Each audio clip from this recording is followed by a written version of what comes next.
Nice to see both of you again. Thank you.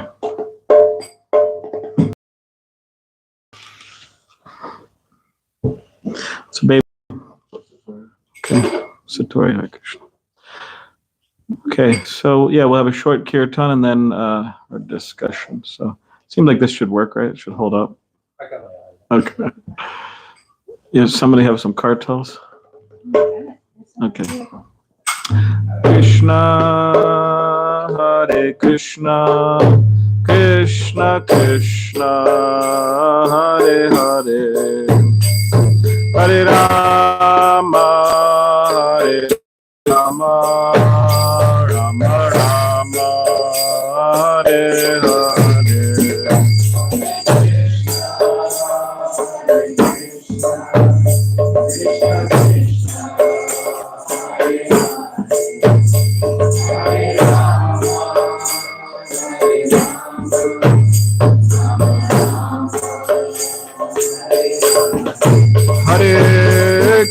Hare Krishna, Hare Krishna, Krishna Krishna, Hare Hare, Hare Rama, Hare Rama, Rama Rama, Hare Hare.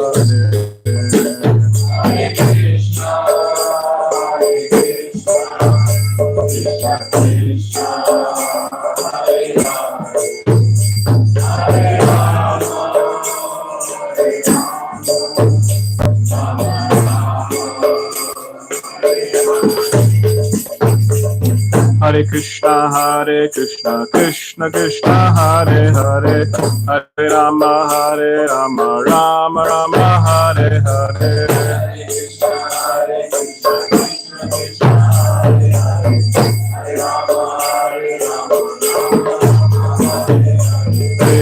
Hare Krishna, Krishna Krishna, Hare Hare, Hare Rama, Rama Rama, Hare Hare.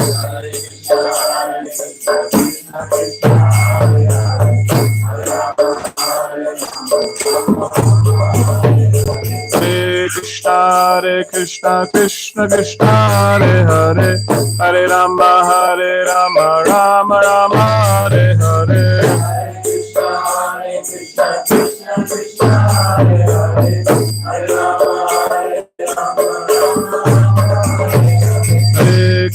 Hare Krishna, Krishna Krishna, Hare Hare, Hare Rama, Rama Rama, Hare Hare.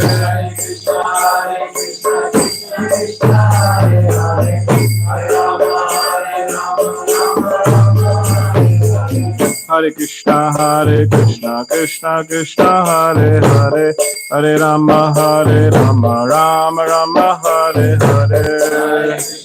Hare Krishna, Krishna Krishna, Hare Hare, Hare Rama, Rama Rama, Hare Hare. Hare Krishna, Krishna Krishna, Hare Hare, Hare Rama, Rama Rama, Hare Hare.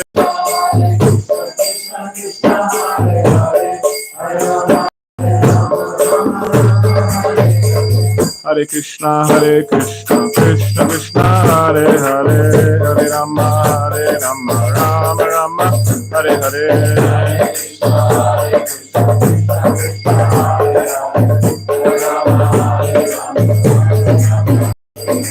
Hare Krishna, Krishna Krishna, Hare Hare, Hare Rama, Rama Rama, Hare Hare.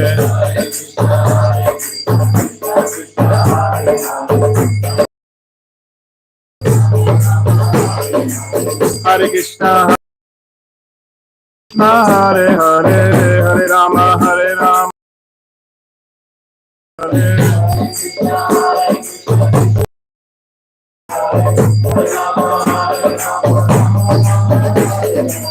Hare Krishna, Krishna Krishna, Hare Hare, Hare Rama, Rama Rama, Hare Hare.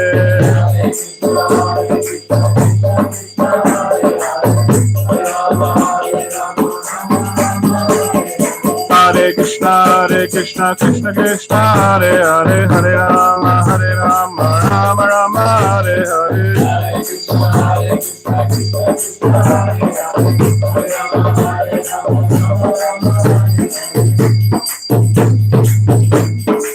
Gotta sing. Hare Krishna, Krishna Krishna, Hare Hare, Hare Rama, Rama Rama, Hare Hare.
Hare Hare, Hare Rama, Rama Rama, Hare Hare.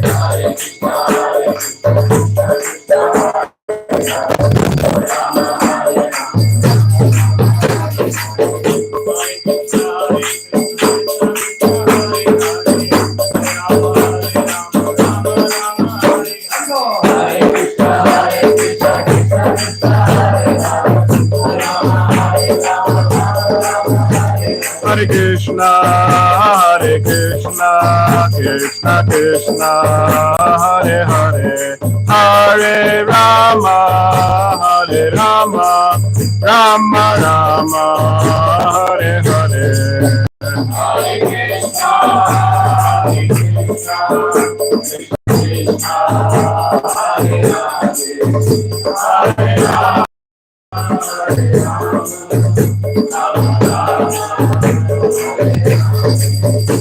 Hare Krishna, Hare Krishna, Krishna Hare Hare, Hare Rama, Hare Krishna, Krishna Krishna, Hare Hare, Hare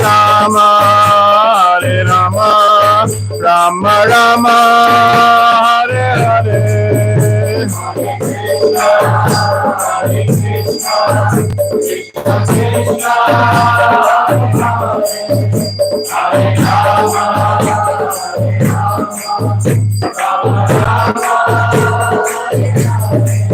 Hare Krishna, Krishna Krishna, Hare Rama, Hare Krishna, Krishna Krishna, Hare Hare, Hare Rama, Rama Rama, Hare Hare.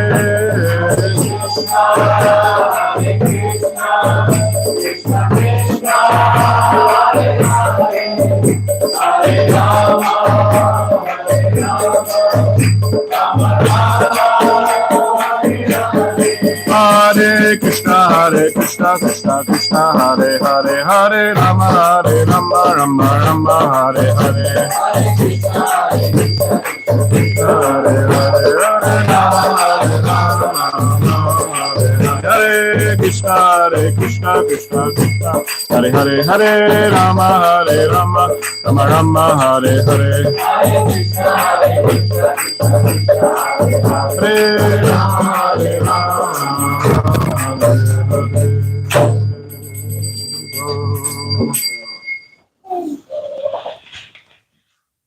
Hare Krishna. Your brother's name is Pradyumna, right? Where is he? Yes, in college. College? Wow, okay. Okay. Om Gyanatimrandasya Gananjana Shalakaya Chakshudamilitamena Tasmai Shri Gurave Namaha. I was born in the darkness of ignorance, and my spiritual master opened my eyes with the torchlight of knowledge. I offer my humble obeisances unto him. So once our spiritual teacher, Srila Prabhupada, he was asked, what's the goal of life? And he gave a very interesting answer. Does anybody know, or do they want to guess? Because he was asked this question quite a lot. Being a spiritual teacher, what's the goal of life? So does anybody remember or know or want to guess what he said? All right, you raised yes.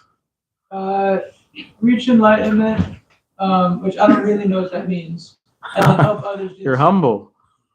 You're humble. Nice. Good quality. Okay, so to reach enlightenment and to help others do that. Okay, very good. Yes. Some say love of God. Some say to get back to Godhead. Okay, so love of God or to get back to God. All right, yes. Maybe like realize what the self is and like realize what God is. Yeah, self-realization, God realization. Yes. I'm guessing that Srila Prabhupada answered like that many times and trying to guess them. Prabhupada said maybe to stop death. Yeah, that's an interesting one, to stop the cycle of birth and death. Yeah. Any other? Yes. Do good. Do good. Okay, that's important. Rather than doing bad, right? Yeah. Yes. To remember Krishna. To remember Krishna, yes. Very good. So all these are right. Didn't hear any wrong answers so far. I'm just joking. Any other? Hare Krishna, by the way. Hare Krishna. Sorry, we got a little late. No, that's okay. Oh, I'm waiting for you. You had a second kirtan. Yeah, we just started right now because I had a little kirtan. Yes. Deepen our understanding of our relationship. Yeah, deepen our understanding. So yes, to deepen understanding, to go back to God, to develop love of God, to end the cycle of birth and death, to become enlightened, to become God-realized, self-realized, to do good to others. These are all right answers. In this particular case, when Srila Prabhupada was asked this, he said, because the question is, what is the goal of life?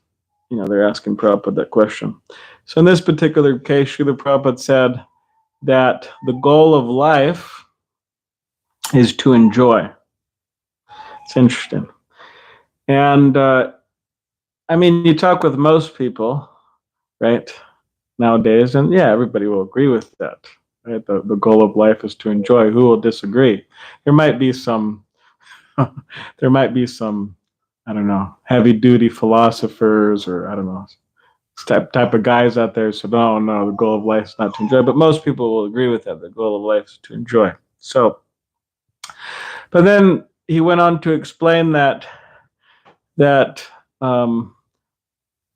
any enjoyment coming, you could say, based on the material body and material mind, that will, you could say, end, or that will lead to frustration and unhappiness. It's interesting. So he went to explain that if one wants to enjoy, then they should learn how to enjoy spiritually. The soul, right? We're all souls. That's a whole discussion in itself, but that's a philosophy of Krishna consciousness, that we're all souls, we're not the body or mind. So the enjoyment of the soul is to connect with the Supreme Soul, or Krishna, through bhakti yoga, or the yoga of devotion.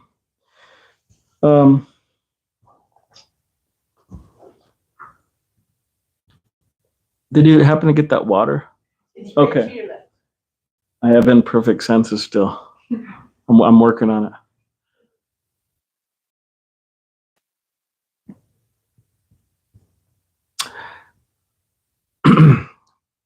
So the idea is to learn how to enjoy on the spiritual platform. And this, generally, the religious people or spiritual people, they always talk about, okay, therefore you have to restrict yourself. Means you have to restrict your body. You have to restrict your mind. There has to be some self-control. And people, they tend to have a problem with this, that, hey, what do you mean I have to practice self-control? I just want to be free. I just, whatever desires enter my mind, whatever I want to do, I want to be able to do. I don't want to be under any type of rules or regulations. That sounds very miserable. People, think that. But this, you could say, philosophy of just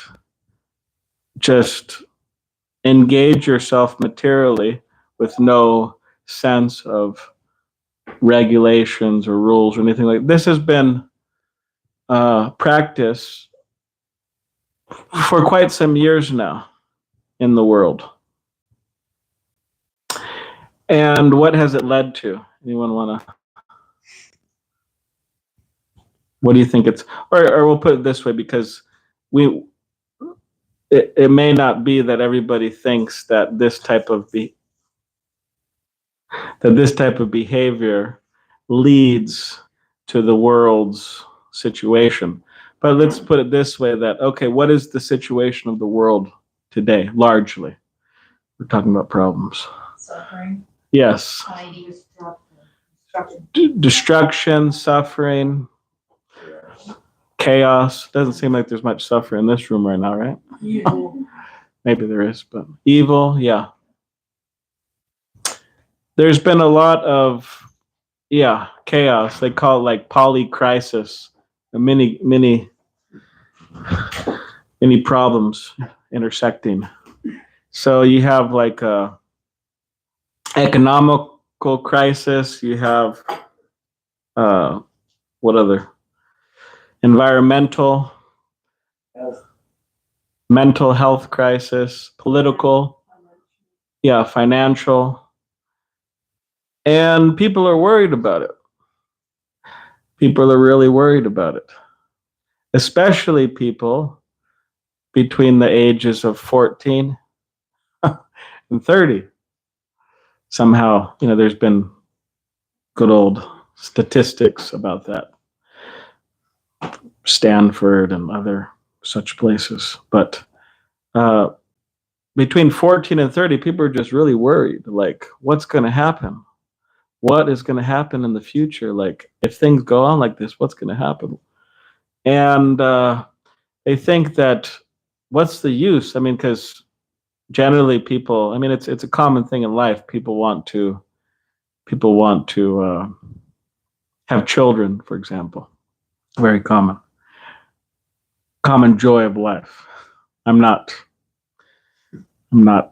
criticizing that. It's natural. But people are thinking, how can I bring a child into such a place? I mean, this is like chaos. So you could say the natural instinct, okay, to have children, people are wondering, is it even worth it? I don't know. So it's messing with people's happiness. You could say in that way, if you want to look at that as a form of happiness. So there needs to be, you could say, and as far as the Bhagavad Gita is concerned, and other such books, it is because of this type of consciousness, which we would say like toxic consciousness, that if one becomes too absorbed in the demands of the body and the mind and so on, then it leads to this situation of the world. Like when we talk about chaos or greed or war, why do these things happen? It's not that some guys were just angry all of a sudden and then they start these things, but there's a whole background why that happens. And that's called Mr. Lust. Hare Krishna. You're not Mr. Lust. You're a devotee. You just happen to walk in. But it's it's, and when we say lust, it's not just what generally people think of lust as, but it means like strong desire to okay, I want, like, for example, okay, we may not have such abilities, but there are people in the world, hey, I want that land. I'm a leader of this country and I want that land. That's not mine. Of course, no land is anyone's, but I want to take over this land, for example. Okay, let's start a war. It's due to desire, or you could say lust. So this desire, it leads material desire, because we're not against desire. There's spiritual desires also. The desire, it leads to wrath or anger. So yeah, there needs to be, you could say, a transformation of consciousness. But the problem is that people don't know. They just don't know the process. They may change, you could say, the political, what do you want to call it? Political systems. They may do so many things externally, right? Set up this system, that system. But until the consciousness is transformed, it continues.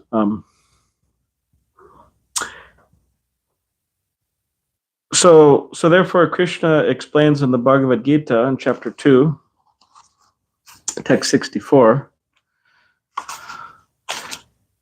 that Raga Dvesha Vimuktais tu Vishayan Indriyas Charan Atma Vishar Videyatma Prasadam Adhigachati, that a person that is free from all attachment and aversion, so it means material attachment, a person who's free from material attachment and aversion. It's like the two sides of the coin, right? Attachment and aversion. And able to control their senses through regulative principles of freedom. So the idea is that the principles that spiritual people follow, they're actually principles of freedom. They free one. Like, for example, we stopped at Golden Acorn Casino on the way here. We didn't gamble, but we stopped and tried to get some, we filled up the gas tank and, but people, they like to gamble. They're into it, right? It's a rush. You put the money, or I guess you put how does it work nowadays? You put the money in, or you put the card in, or how does it work in general, or at least back in the day? How did it work? You put the coins in. Yeah. So, anyways, however, it's been a while since I've done that. I actually never did it, but I joined the temple when I was 18 years old, so in San Diego. I'm 35 now. but yeah, I don't gamble. That's one of the regulative principles I follow. I don't gamble because it's not that I have this strong desire to go and spend money and try to get money, and I'm just free from that. It's a freedom, actually. Or just like drinking. I don't do that. I drink water, but I don't drink alcohol. But it's a freedom. I'm not dependent on that for my satisfaction or my enjoyment. So it's a freedom. And you see that people, unfortunately, it's very unfortunate actually, but people, they dabble with these things, and sometimes their whole consciousness just becomes hijacked. They become complete addicts. They can't live without it. And everything else might be falling apart. Their family, it's really unfortunate, but their bank balance, their family, everything's just falling apart. But still, they just can't give it up. It's addiction. So by following regulative principles of freedom, that's what happens. One attains freedom. And this idea of, you could say, some rules or some principles to follow, it is universal. We follow all types of rules. Like when we're on the road, right? There's a stop sign. Nobody has a problem stopping. Hey, the government is restricting my freedom by putting this stop sign here. I mean, it's for our own good, that stop sign. Stop signs, or like there's in the realm of just whatever games, football, there's all types of rules. Every when you're spinning your fire, I don't know what we would call it. Yeah, fire spinning. Yeah, fire spinning. When you're fire spinning, there's certain rules that you follow. Like, don't let it touch your shirt. Right? That's why you got to practice without the fire first. And then once there's no accidents. So, but what's happened over so many years, decades, years, what's happened is that religious people, so-called religious people or so-called spiritual people, they actually ruined it. In other words, they gave religion a bad name. They say rules, rules, rules, rules. You got to follow. You got to follow. You got to follow. But they fail to give a proper example of how to be a happy spiritual person. And you could say they do things mechanically. And therefore, they don't get the result. They don't get happiness. They don't. And they can't lead other people. And then people think, oh yeah, religion, spirituality is just like people would say, talking about. Because largely, generally when certain organizations become very big, they get the most criticism because they're just so well known. But just historically speaking, Christianity spread throughout the whole world. People, they tend to criticize it for different reasons. And like some, you could say, guys who are not into rules and regulations, into whatever type of living, they would say, oh, religion. That's men in black, means with their whatever, black robes or whatever. Men in black muttering no. Can't do this, you can't do that, you can't do this. I sent you something on your phone. Do you have your phone? Yeah, I got it. I was in the Kirtan, I was thinking like you're talking about something in Tucson. I was kind of like, Can I see that? Because I wanted to read. There's a very interesting thing, this poem from William Blake. I don't know if anybody knows him so well, but it's a short poem. But it's his particular perception of, you could say, religion or spirituality. Very interesting perception he has. He said, yeah, short, I'll read it. I went to the garden of love and saw what I never had seen. A chapel was built in the midst where I used to play on the green. So I went to the garden of love and I was expecting to see a lovely garden. But instead of seeing that lovely garden, a church was built there. And the gates of this chapel were shut. And thou shalt not writ over the door. So I turned to the garden of love that so many sweet flowers bore, and I saw it was filled with graves and tombstones where flowers should be. And priests in black gowns were chanting their rounds. I'm just joking. And priests in black, because, we chant on the beads.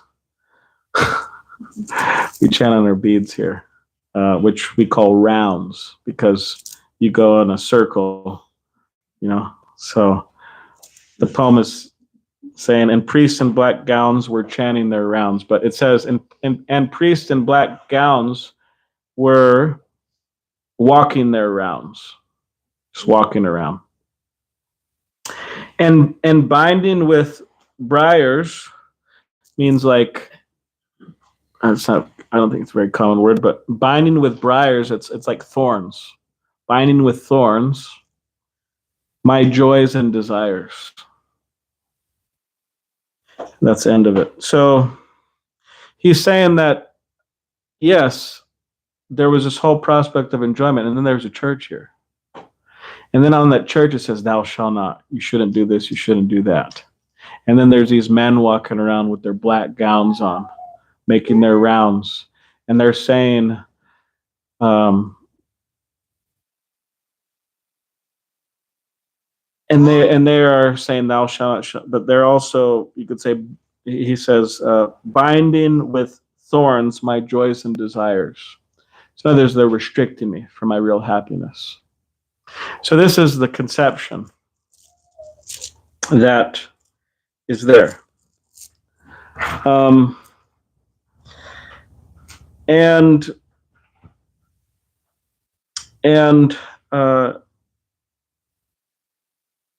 like I was saying, that the Bhagavad Gita, it says that this is a wrong conception. It means they're misinformed.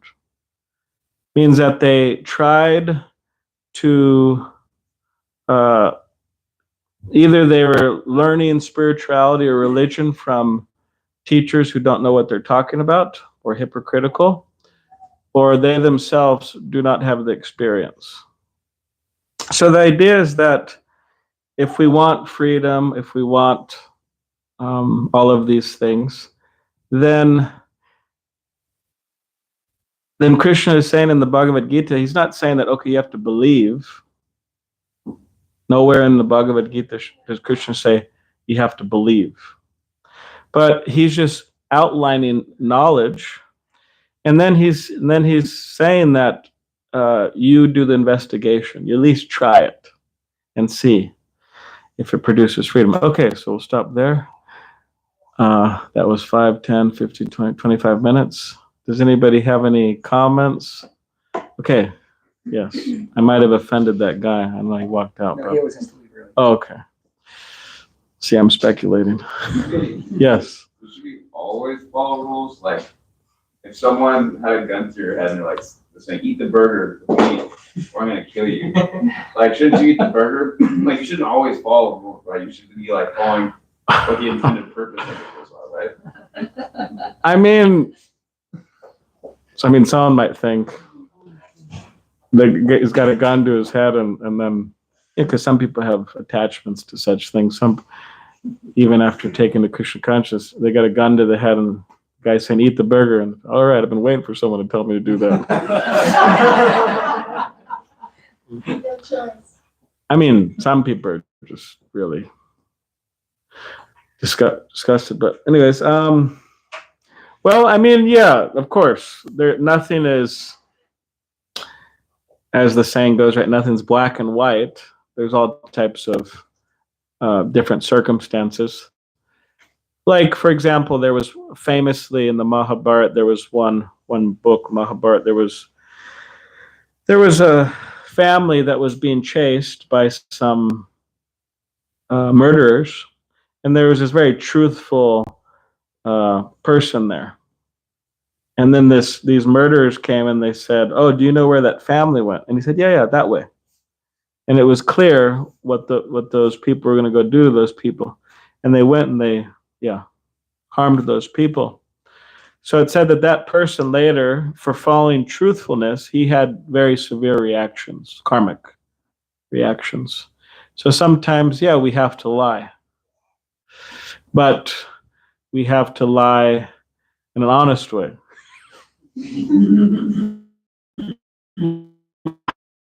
Have to lie. Intelligence. I know that sounds interesting. Sometimes we have to cheat, we have to lie. Yeah. Yes. So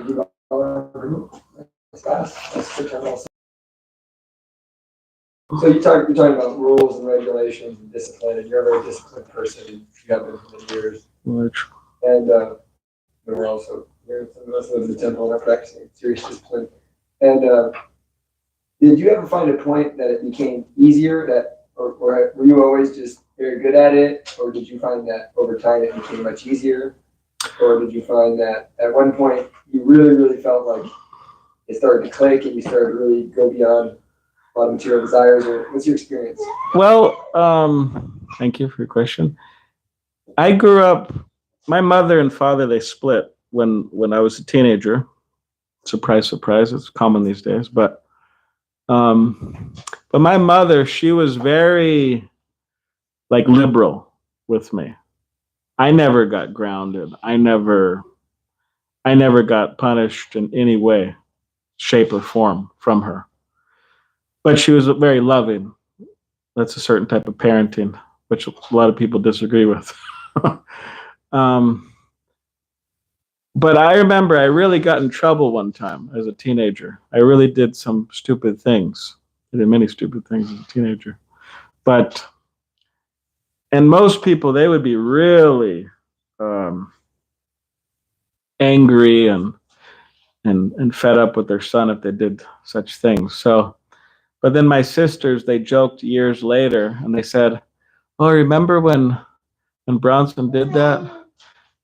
And then you went out to the local mall together with him afterwards and you bought him a pair of shoes?" That was her method. It's like very.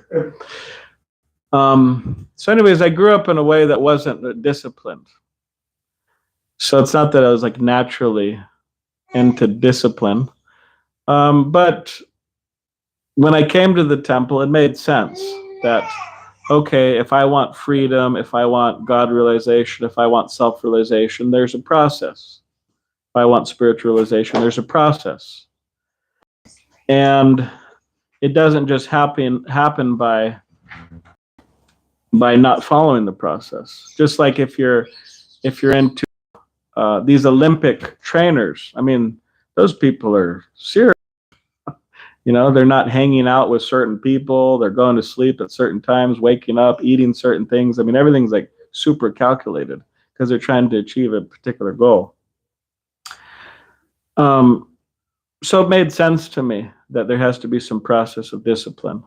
So I tried to engage myself like that. And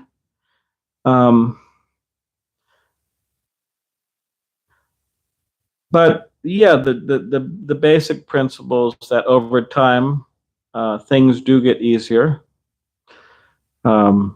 Just like, okay, you're lifting weights, right? You start off at a particular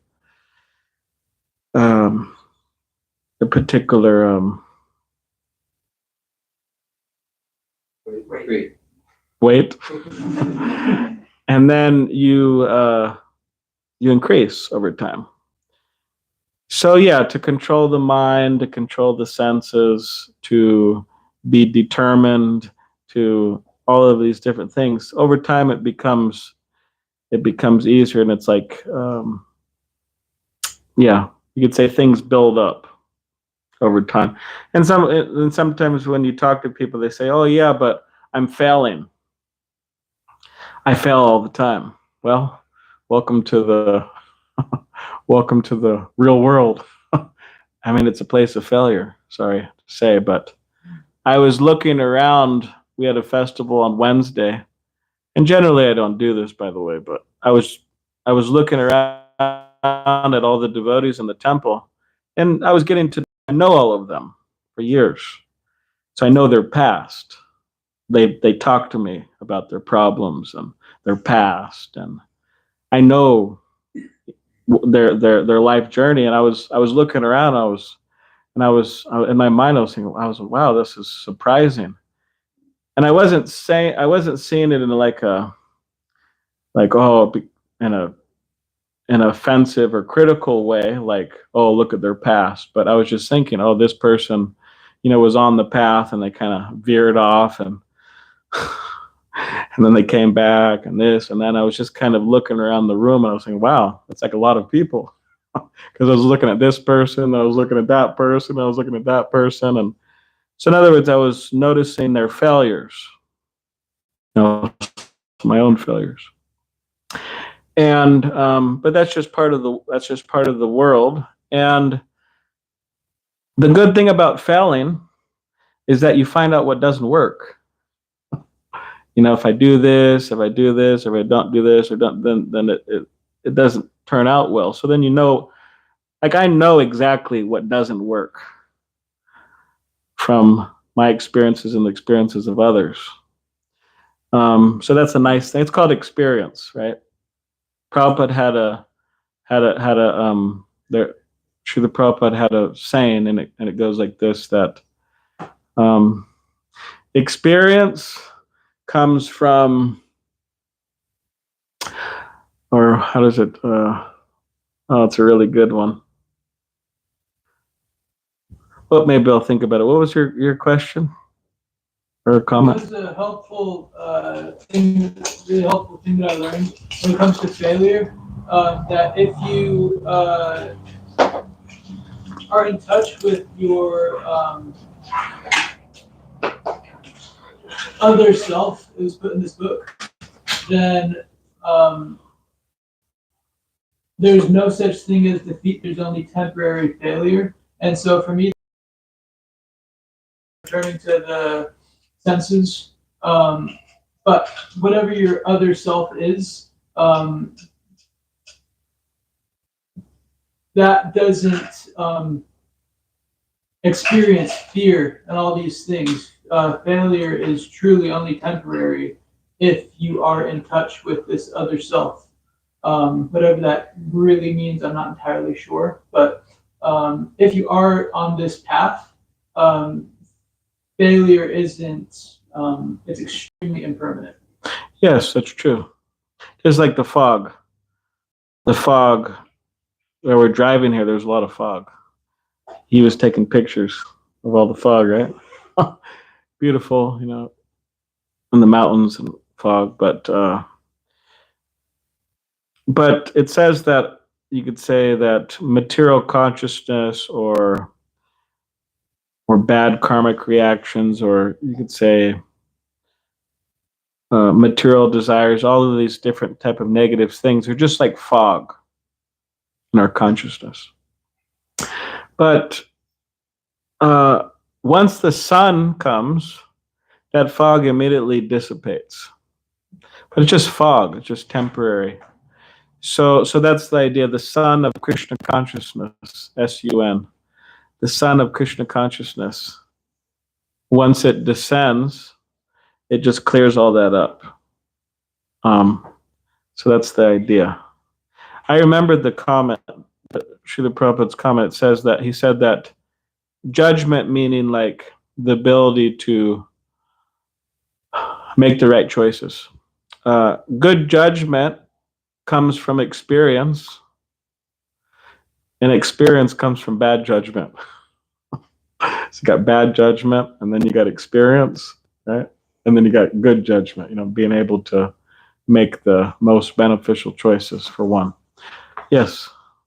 What would you say the best way to build discipline is? The best way to build discipline. That's it. Well,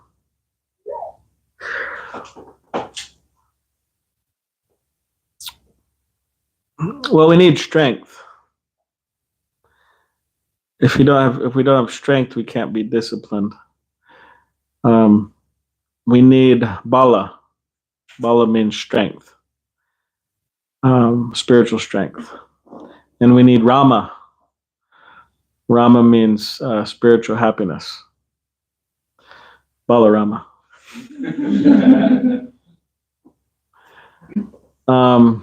Somebody asked me one time, one person at our Krishna lounge, it's like Krishna Cove in Pacific Beach, but she asked me, why did your guru give you the name Balaram? Was it that you have spiritual strength and happiness, or that you need it?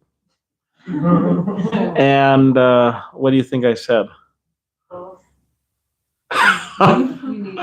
Yeah, of course, I need it. That's a humble thing to say, right? I'm supposed to say that.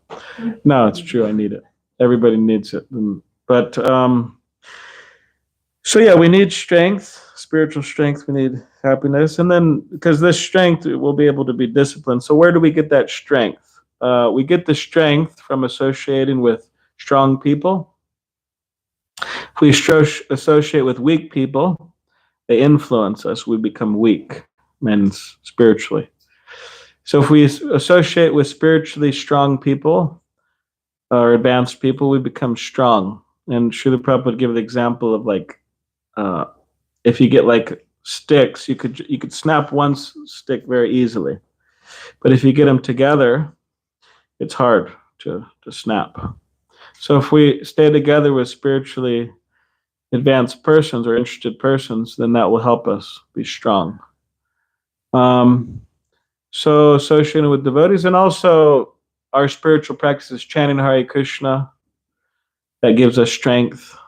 The more one hears the mantra with concentration, the more one gets strength, spiritual strength. The more one chants with concentration and kirtan and japa, the more one gets strength. And the most important thing is not to give up ever and say, oh, I'm weak. What's the use of trying to become strong? Well, yeah, you lost.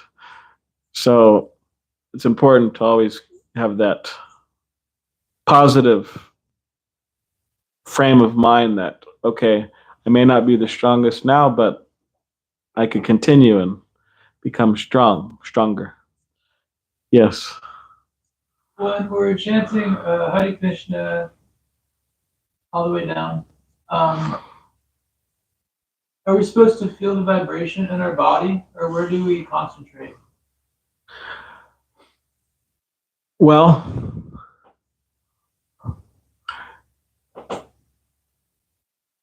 Srila Prabhupada said we should hear, just to listen. I mean, some people, they feel that, okay, they chant and then they feel like within their body. But I mean, the main thing is to listen. That's the main thing. Yeah, I mean, one time in San Francisco, Prabhupada, somebody said, oh, Swami, when I chant, I see all types of lights and different things going on. I see that. And then Prabhupada said, oh, don't worry, just keep on chanting and that will go away.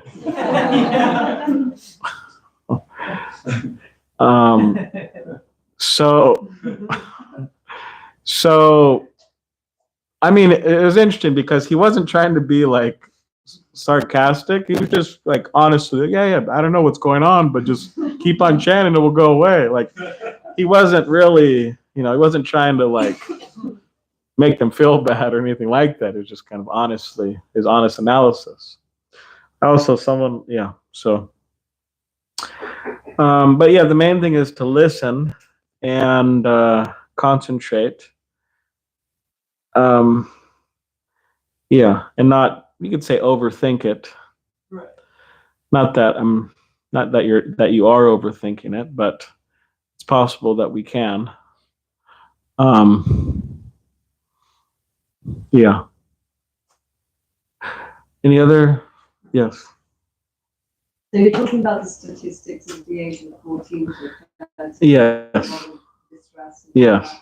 So obviously that age, people have a lot of desires and expectations, and they're trying to make it, and Yes. financially, Yes. and raising children, etc. So where would you say that for the masses of people that are that age group, how would Krishna consciousness really impact their lives? What can they do practically if they're, working time and they don't Yeah. have time and all this? Yeah, it's tough. Yeah, I mean, like you're saying, they're trying to become successful, right? Economically and so on. And it's like going to a party and like you'd say music is over, the dance is over. Or it's like a parade, right? They say don't rain on my parade. It's like a big rain on the parade. So one is that Krishna consciousness will help them, you could say, be satisfied. That, okay, world, as Srila Prabhupada said, okay, you make the best use of the bargain. So I'm living in this world, and whatever's going on externally, the whole world might be falling apart. Some people, and that's what it is. Actually, 55% of these people, 55% said that they feel that humanity is doomed. It's like really intense. And another 33%, I forgot what they said. Sorry, but so even if the whole world's fallen apart, if one takes to Krishna consciousness, they'll still be satisfied. Amazingly enough, means internally they'll be happy, peaceful. That's a very valuable thing, actually, in today's world, to learn to be able to be peaceful and happy despite what's going on. And yeah, society has, you could say, rigged things in a way that people are required to work more and more and more. So, but again, I mean, if we're participating in such a society, we may have to, you could say, overwork ourselves. But therefore, Srila Prabhupada was interested in setting up his own society, which is called the International Society for Krishna Consciousness. And Srila Prabhupada is very interested in setting up farm communities and such things, self-sustainable communities in which people could say live a peaceful, happy life. So that's a whole mission in itself. What do you think? Well, well, basically, yeah, I think ultimately, if somehow people of that age group, because not only that, because of all this, like you're saying, they feel distressed and depressed and all of that. So to get them out of it, obviously they need to take to Krishna consciousness, but it's sometimes difficult for them to get there because of where they're at. Yeah. School and so Yeah, it's very difficult. Yeah, I'm just trying to figure out. I have two daughters in that age group. Oh, yeah. Your focus group? Yeah, I mean, sometimes, sometimes people, they may take some time to come around. Right. Like in their teenage years or something, especially people who are familiar with Krishna consciousness, they're familiar with it, and they're not exactly fully into it, because they're busy doing so many things. But then later on in their life, a lot of the times, they revert back to that. They they've done what they've needed to done more or less. And they may take more to Krishna consciousness. They may chant more, go to the temple more. Be engaged more in Krishna consciousness. But every living entity has their free will. Even Advaitacharya, you have Advaitacharya here, part of the Panchatattva. Right? He had sons, and they turned, they gave up Krishna consciousness. And then he had sons who accepted Krishna consciousness. So, yeah.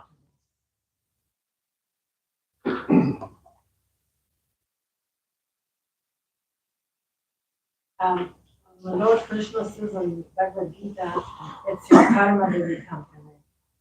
It's their karma, whether they go to Krishna or not. Yeah, some people's some karma can change, though. Yeah, that too. They need to read Bhagavad Gita. Sometimes I give people Bhagavad Gita, free, like a gift. They read it and then they come back to me and they tell me that it changed my life. Nice. Keep it up. Yeah, I do. Colleges. Nice. Where do your daughters live? One is in New York and the other is in Oregon. Where in Oregon? Cove, Okay, I'm not familiar with that. Oregon State. Oh, okay. But they're college. Well, the one in Oregon is, the other one is, she's. Working. Well, actually, she went back to college for 6 months. Okay. I mean, when Srila Prabhupada was in college, he commented on it later, him being in college. And I mean, yeah, his own comments, he was saying that he got absorbed in Mahatma Gandhi's movement. And he more or less, he didn't forget Krishna, but he was engaged in other things. Right. He said that he never forgot Krishna, but he was busy in other things. So sometimes that happens.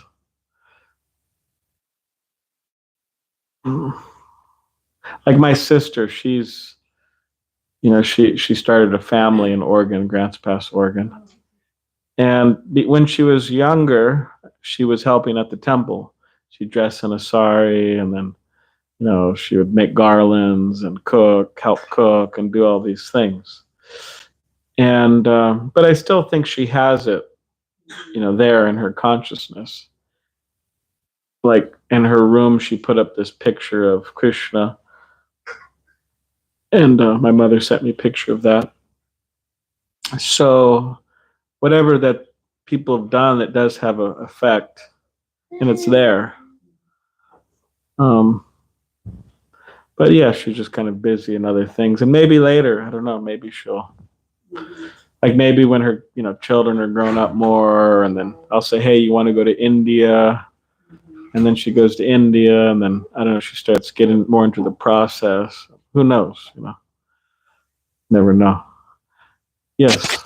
Funny question. Do you have a favorite Krishna incarnation? Favorite Krishna incarnation? Yeah, Lord Chaitanya. Which number is that? He's right here, the most recent one.